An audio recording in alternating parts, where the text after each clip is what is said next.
Now, one of the important things that does need to be considered when looking at target date funds is something that's called a target date fund glide path. Now, what exactly is that? A glide path visually demonstrates the percentage that the fund is invested in stock relative to the participant's age, as long as that participant is invested in that fund.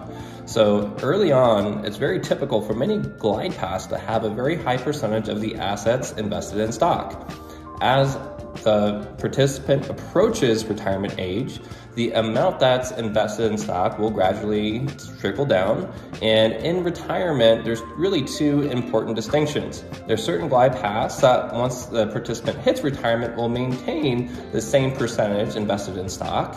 That is considered a to-retirement glide path.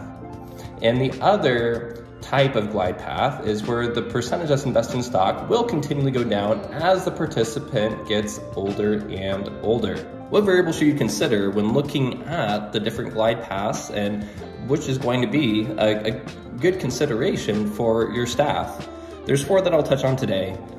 First of which is age and retirement savings progress. If, for example, you have a younger staff demographic which has small amounts saved into their retirement accounts, it would not be an imprudent consideration to choose a target date fund that has a more aggressive tilt or a higher percentage invested in stock. Now, say for example, the opposite is true.